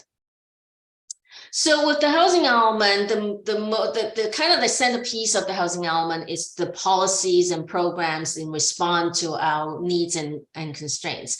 Some of the key components of the housing element actions is focusing on housing production. The main one is providing adequate sites for regional housing needs allocation. Where are the potential for new development in the next 8 years? We're also required to facilitate and encourage accessory dwelling units in the community. That is state law. We also want to facilitate and encourage mixed-use development in the city. The city has gone through some major zoning changes to allow mixed-use development in a lot of your commercial zones, and that's where we anticipate a lot of the housing in the future. We also have to facilitate and encourage housing development, particularly affordable housing development, because most communities have more difficulty serving the lower and moderate income households, and therefore making opportunities available to those households through affordable housing development, preservation of affordable housing, and enhancing affordability of some of your existing housing stock is important. Next slide. The other requirements of the housing element, and certainly something that the city really pays a lot of attention to, is providing affordable housing opportunities for your various group of residents. Some residents have more difficulty finding housing, and some residents would need supportive services. So in the housing element, we have a range of programs and actions to deal with special needs populations. Those include the elderly, the disabled, the homeless, families with children, and also farm workers. Even though the city doesn't really have farming within your community, you are located in a region that has farm worker housing needs. And then last but not least, is the affirmatively furthering fair housing. This is something that is added to state law in 2018, and it really changes the whole landscape of the housing element and how we approach housing in the state. A lot of your programs, actions have to really meet the objective of providing equitable housing for residents in your community. So you'll see a much expanded fair housing programs and actions to further fair housing choice in your community. Next slide. So we talked a little bit earlier that one of the key housing program is regarding production. We have to plan for production. We're not obligated to actually build the units because the city does not function as a developer, but you have the obligation to plan for production by providing adequate sites. The measurement for whether you have adequately accommodated your housing needs in your community is the concept of regional housing needs assessment. For the 6-cycle housing element, we have to plan for 1,336 units divided into income categories. And really the state law uses density as a proxy for whether some type of housing would be feasible. For lower income housing, we need to look at density that's at least 20 units to the acre for the city of Capitola. So with that, I'm going to turn it over to Katie. She's going to go a little bit over about the site inventory, where housing is projected to occur. Thank you, Veronica. Just as a reminder, a couple months ago, we all met with the Planning Commission. We had a joint work session together. One of the main comments we got back during that meeting was, and that we've been getting throughout this process from the public, is we really have to look at all of Capitola and where we can place housing. So more sites were introduced that evening, a lot along Capitola Avenue, Bay Avenue. Our updated map that you're seeing before you includes more on the east side than the previous. I do want to highlight that all of the sites from the previous 2 housing elements, if they were included, would be by right approvals without overview by the Planning Commission. So we've removed those sites from the inventory at this point. The current number that we're at is 21% above. We had talked about that healthy buffer that we want in there, but we don't want it too healthy. So right now we're at 21%. We are expecting when we submit this to the state that they'll be probably removing some sites that they might see as not realistic. And so that number will probably come down. When we bring this to you for adoption, we can have those conversations of, do you want to take out additional sites at this point? And what we really want that final buffer to be. So this is the updated sites inventory map. Next slide, please. We've been busy with public outreach. So public outreach to date is we started our online survey back in November, and that ran through March.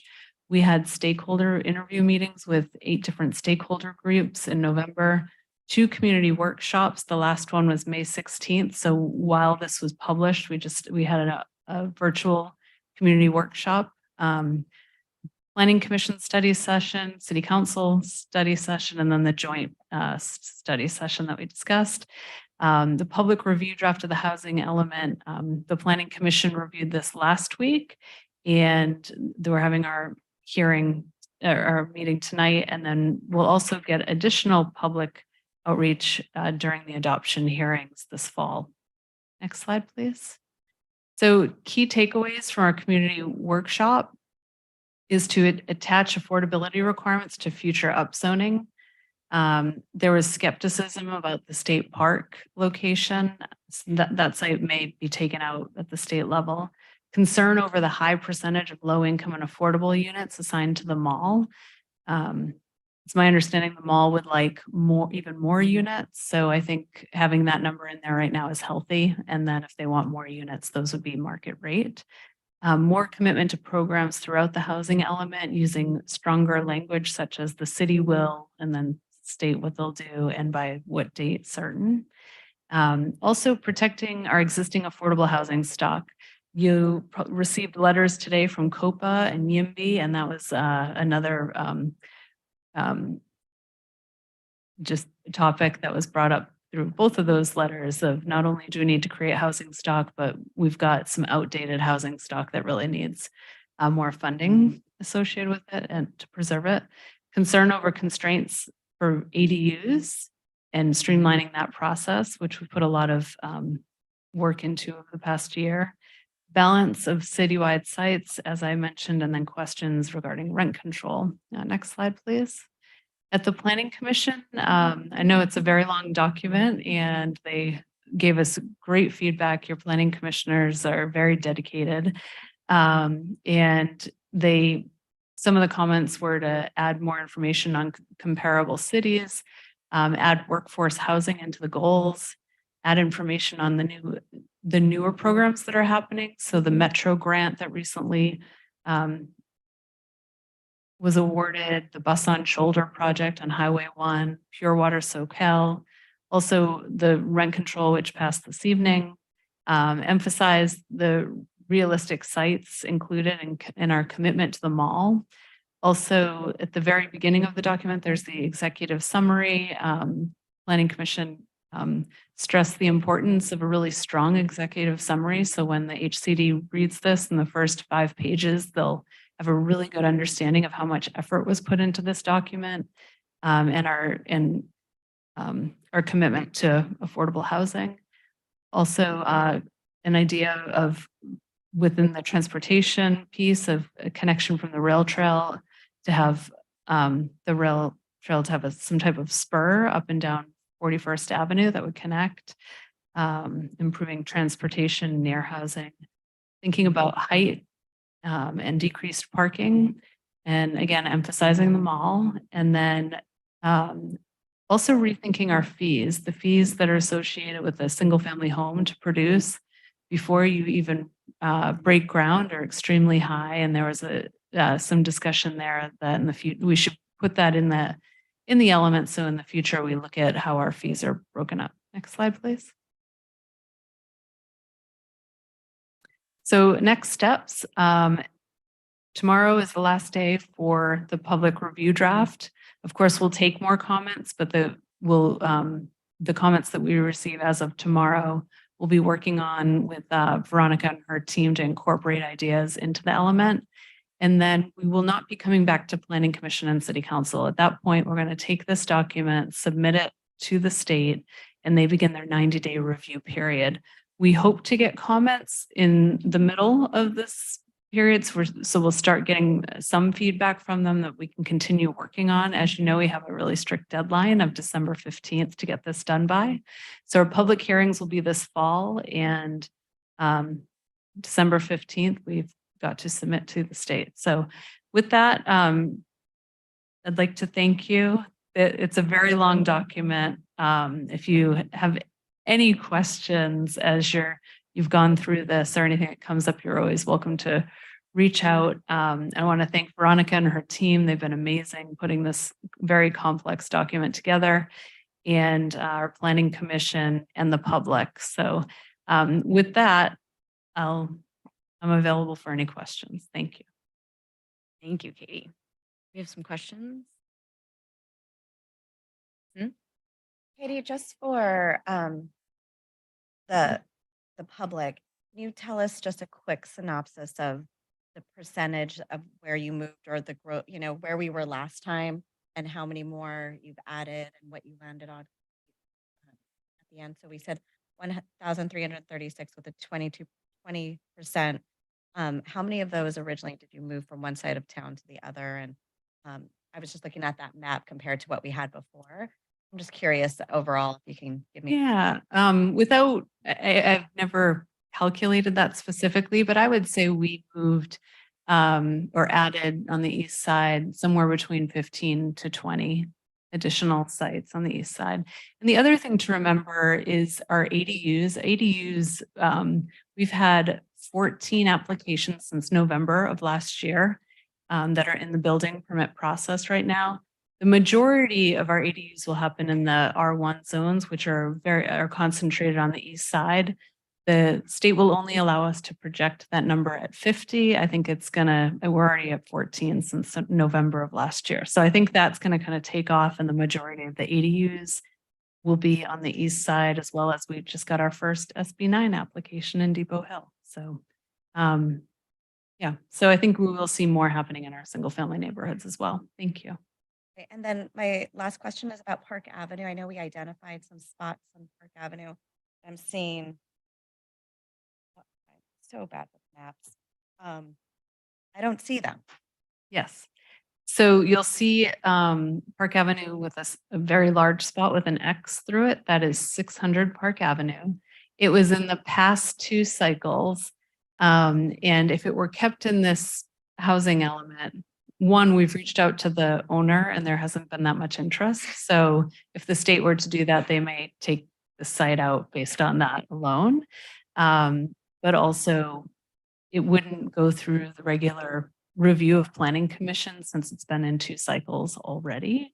And it would be a by right development, but it's a great parcel. We were hoping in the last 2 rounds that would be developed. Question? So that doesn't mean that it can't be redeveloped in this 8-year cycle, does it?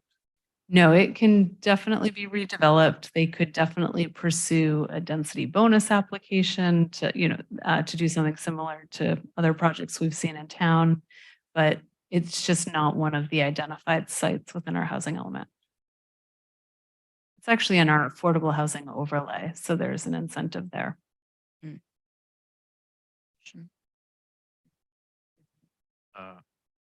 Yeah, mix it. Okay.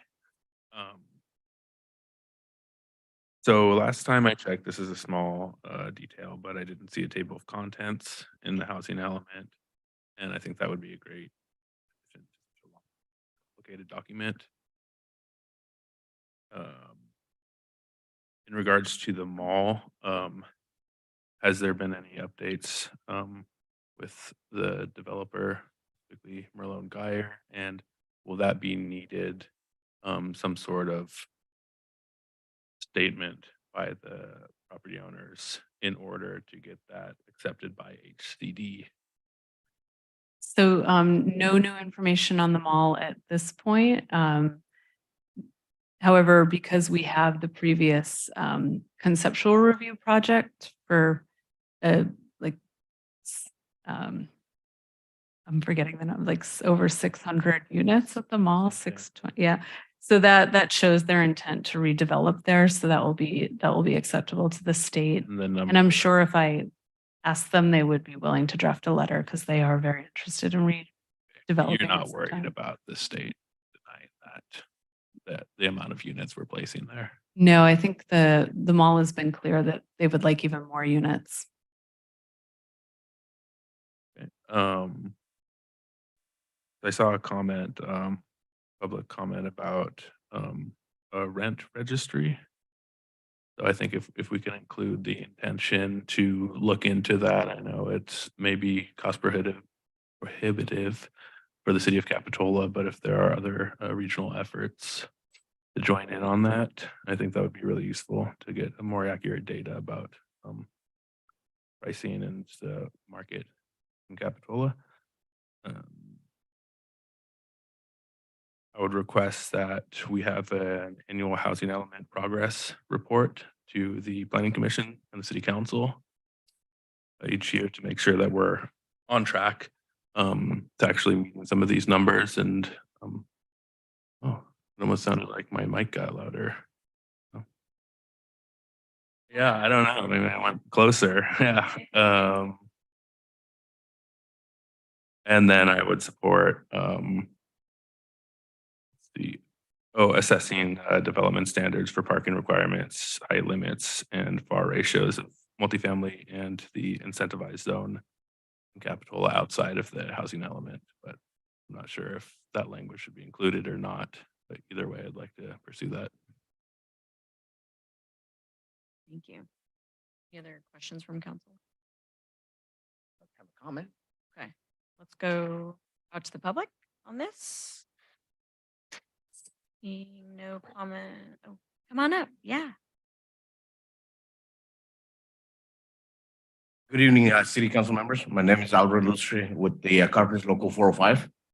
And I'm here today at the city to speak up on the housing element and the need of area standards implementation. Area standards include a livable wage, healthcare, benefits, and apprenticeship programs, local hire for all construction workers. Earning a livable wage ensures that construction workers, as myself, can afford rent in our city and be able to support our family, provide the basic needs, and not live check by check. It also gives us the opportunity to provide all the basic needs for our family and be able to provide better education for our kids. Having a responsible contractor that provides healthcare ensures that construction workers have healthcare for the work and his family and not become a burden to the system, which often happens. Apprenticeship programs provides training, education for at-risk youth, minorities, women into a 4-year apprenticeship program. For some of us, it's the only opportunity to be successful and to be able to live a livable wage. Getting trained in the job sites and the training centers, we're able to get a shot to the American dream. Local hire promotes a quality of life for all the construction workers and being able to spend more time with their loved ones and be part of the community. And it's and also benefits our environment and also cuts a lot of time from us driving down the hill every day. I would like to ask the elected officials, the city of Capitola, are we going to adopt the same policies as the city of Redwood City, Menlo Park, Foster City, which include a livable wage, local hire, and healthcare? Thank you for your time. Thank you.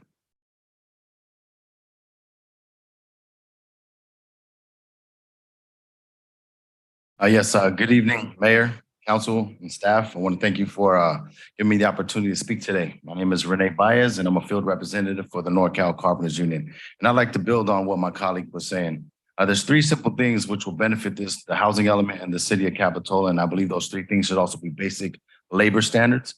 One, that's the use of apprenticeship programs, meaning every worker is trained to do the work correctly and also safely. Number 2, that's healthcare for workers and their families. And number 3 is local hire. As he stated, Redwood City, Foster City, Menlo Park have all adopted this language stating encourages developers and contractors to evaluate hiring local labor, hiring from or contributing to apprenticeship programs, increasing resources for labor compliance, and providing livable wages. Now I understand that California needs housing. California needs affordable housing. But what the construction men and women who are building these houses need is a livable wage. They need benefits for their family. They also need respect, dignity, honor. You see, I believe that we're here for a reason. These things that are built here didn't just appear. The workers came, blood, sweat, and tears. This is why we're able to build in this building, right? And so there's 3 things that will taint the city of Capitola and the housing element. That's wage theft, tax fraud, and higher taxes for the residents that live here. Now, those 3 things that could alleviate those is local hire, apprenticeship programs contributing to that, and requiring these contractors and developers to pay their workers health care. Because if they don't, who else foots that bill? Residents. We pay those workers health care, right? And so I think we need to look and start adopting this language and really, really evaluate hiring local, keeping the money in-house. I understand that construction costs have went up. I understand that. But what happens when you hire contractors from out of state, they take that money that was made here and they take that with them. So it's money out, money in, money out. So therefore, I think it's right that we need to do right by the construction men and women in this town, in this city, and require these developers and contractors to hire local, contribute to apprenticeships, safety on the job site, labor compliance. Wage theft is a real thing. Tax fraud is a real thing. And we don't want Capitola to be the next city that's tainted by that. Thank you. Thank you so much. Anybody else in-house? Seeing none, we'll go online. We do have one speaker on Zoom. John, you'll have 3 minutes. You've been allowed to speak. Hey, y'all. I definitely echo the previous 2 speakers. I don't know why all housing elements don't include such language, even more stringent language, in fact. But this element has a a lot going on that I think is unrealistic to believe HCD is going to pass it on the first try. We will get feedback during the process as discussed, but it needs a lot of work.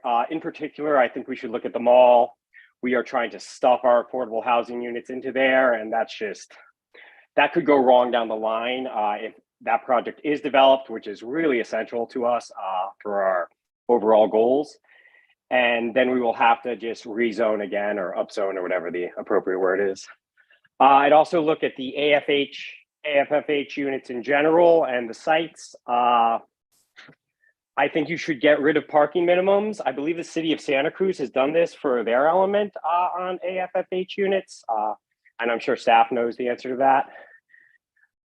There's so much more, but those two things I think would make a large difference in showing HCD that we are acting in good faith and that we're creating a realistic element.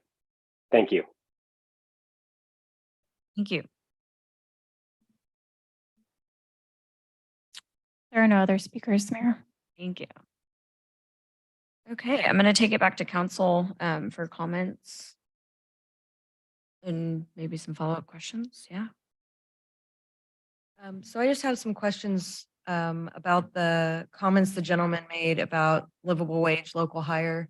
Where would we put that in our housing element? Where would a comment like that go?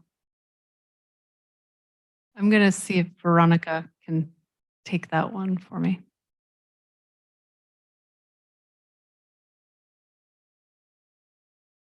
Sorry, can you repeat the question? I'm sorry.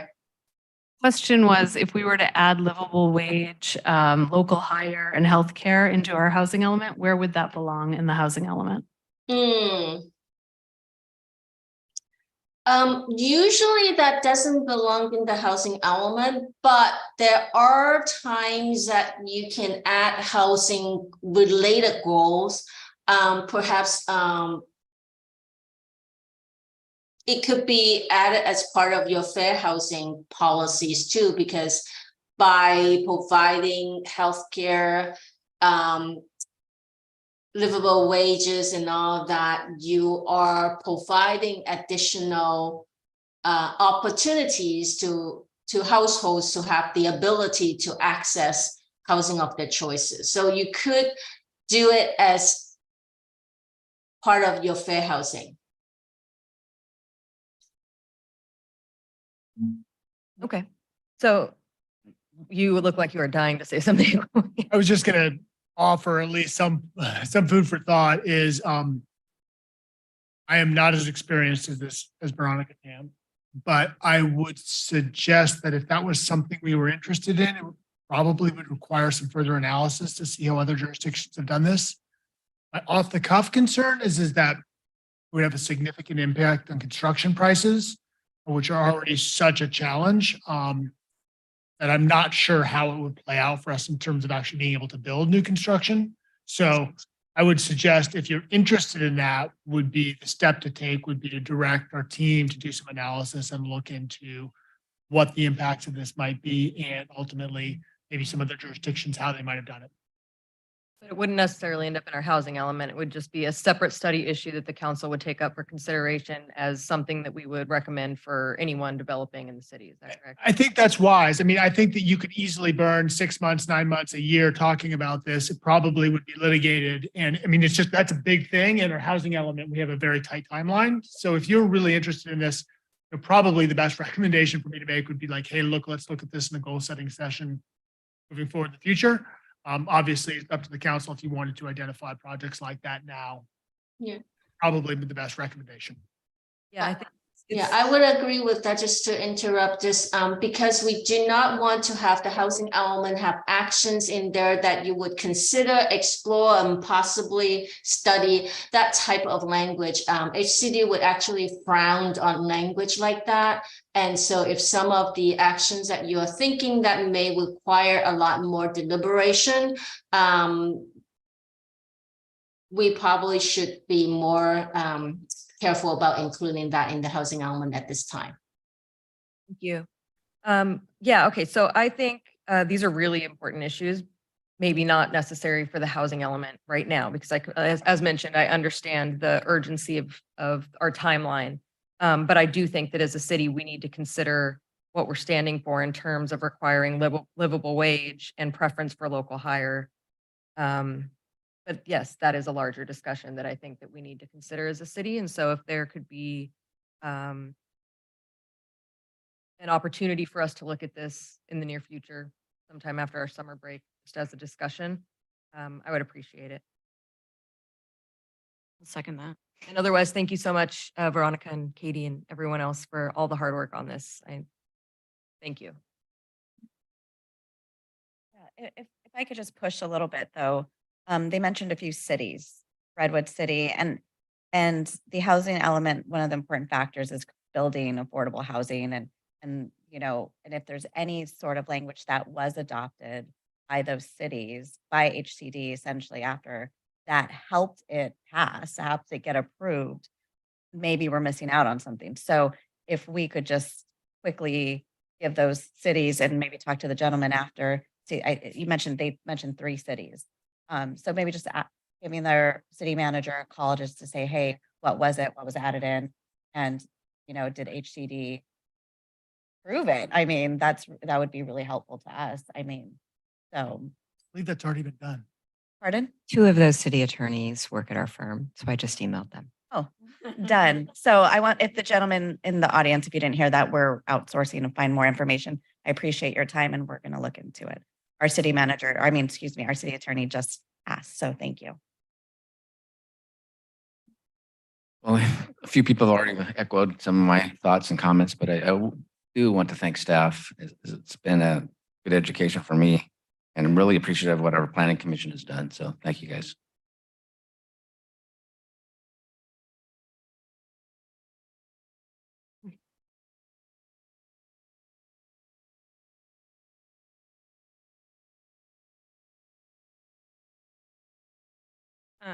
Great. Thank you so much for all of this. I can't even wrap my head around all of it. And like Joe said, I'm learning a lot. So, yeah, I think if there's a chance for us to incorporate local labor and fair wages, that's definitely something I think we would be interested in doing.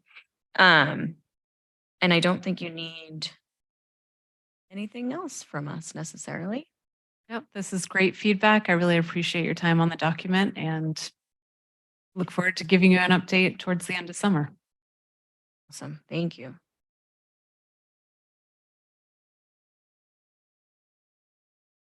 Okay, we'll go down to 9E, which is the modification to parking meter rates.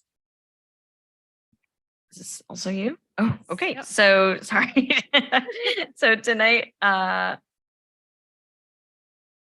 we're just voting to amend the municipal code for our new rates. Thank you, Mayor. Thank you, Council. Before I'm going to keep this really short. The last time we updated our parking meter rates was in 2009. This past year, City Council back in March received an update from the Temporary Village Parking Committee with their recommendation to increase rates. In some areas, it's about 50 cents to $1 in different locations. And I'll go to the next slide, please. What we need to do to make this happen is amend our code. So by law, you're required to have your parking meter rates and your parking zones listed in your municipal code. We would like to remove them from our local coastal program implementation plan. That's over. It's anything in your LCP has to be certified by the Coastal Commission. And so we want to take it out of our LCP, which is chapter 10.36, and we want to move it into chapter 10.38, which is not subject to Coastal Commission review. However, I've been working closely with the Coastal Commission on this, and they would like to make sure we include some review criteria whenever we increase our rates. So this ordinance before you will remove the rates from chapter 10.36. It adds new criteria for review when we do increase our rates. And it also requires a coastal development permit. So these would come to you as a coastal development permit that would be approved, but you would no longer have to go to the Coastal Commission to have a certified section of code. and then it will increase the rates within chapter 10.38. Next slide, please. Coastal Commission added language. The majority of it has to do with access and mitigation. I want to highlight the last item here. They provided us language from 2 other cities suggesting that all fees collected from parking rates should be spent on coastal access. We've been working with them on modifying the language and massaging it a bit to really work within the city, because a lot of what we do is for coastal access and mitigation. So that last sentence, that any revenues from fee-based parking programs within the coastal zone shall only be used to fund public access to coastal resources, protect public safety in the coastal zone, and provide public services in the coastal zone. And that's the majority of what we do as operations in the city. So we feel that this isn't overly burdensome. And working with staff, they appreciated the change to the language, and they thought it was something they could work with at a staff level. This may come back to us if Coastal Commission actually has a difference of opinion, but we're hoping that this will get approved. So next slide, please. So tonight we're recommending that you introduce by title only, waiving further reading of the text and ordinance of the City of Capitola amending municipal code sections 10.36055A and 10.38010. Thank you. Great. Do we have any council questions? Because this is an ordinance, I'm assuming this would go into effect in like 90 days, 2 days? When would this go into effect? We have a second reading scheduled in 2 weeks, and then is it third? Well, then it has to go to the California Coastal Commission for certification. So it'll be a while. Oh, okay. All right. Okay. Probably 3 months. The best case scenarios would take 3 months. Okay. 3 months from our submission. Okay. And actually, once we have our second reading, it'll take a little bit for us to submit. So probably 4 months from now would be best case scenario. 9 months is likely. And then if they come back with comments, changes, then it would come back to you to either review or accept, to review those changes. So it sounds like potentially this would go into effect like maybe in January. Like, yeah, like 4 months gets us into December, and we typically do free parking the whole month of December. Am I counting right? July, August, September, October, well, November-ish. Yeah. So this would probably go into effect like first of the year. That's probably pretty close. Yeah, the good news is that we will see the Coastal Commission staff report on this item 2 weeks before the meeting. We'll get a heads up. So we'll know kind of where it's going, and we'll be able to start our messaging and kind of planning for that transition. Okay. Thank you. Great. Any public comments? See any here? Anybody online? There are no hands raised, Mayor. Okay, I will take it back to council for deliberation.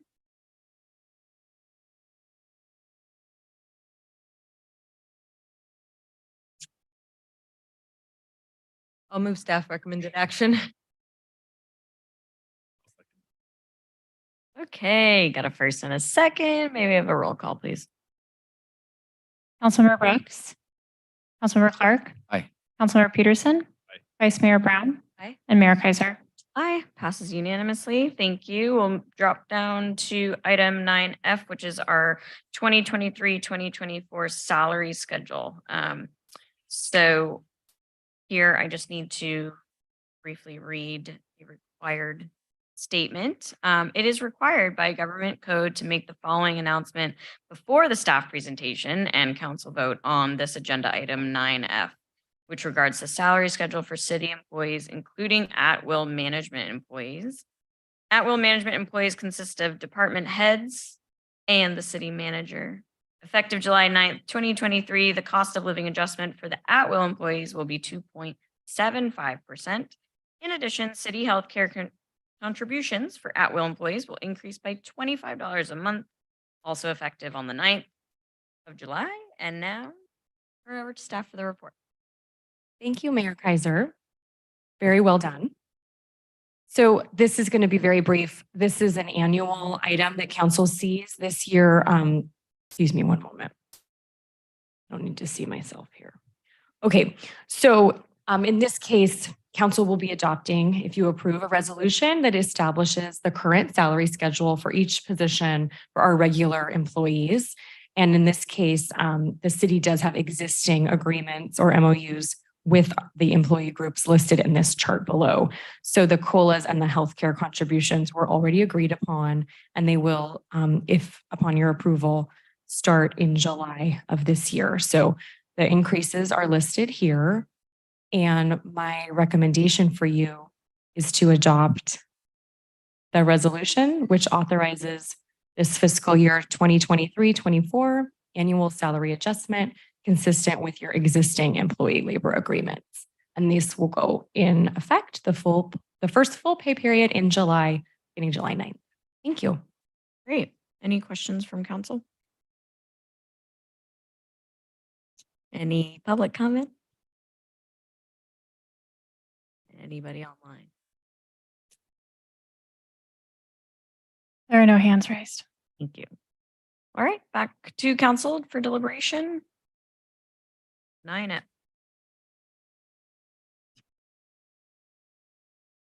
I'll motion to adopt a resolution approving the fiscal year 2023-2024 annual salary adjustment consistent with the following employment agreements. I need to read the whole thing. Is that good enough? Sounded great. I'll second. Awesome. We have a first and a second. Shall we do a voice vote? Do that. We can do it. All in favor? Aye. Aye. And then the only requirement is you announce the result. The result is that we took the recommended action by adopting a resolution approving. All you have to say is the motion passed. Oh, the motion passed. Okay. Motion passed Unanimously. unanimously. You didn't want me to Thank you. reread that? Why not? I was doing so well. Gosh. All right. Next big item 10, adjournment. Thank you all so much for all your hard work. Just a brief reminder that the next regularly scheduled council meeting will begin at 4 p.m. on the 22nd, as we have a heavy agenda planned to finish out the summer. So 4 p.m. start time. Snacks. Do we get lunch and dinner? I know. now? A snack. A snack for a 9-hour meeting.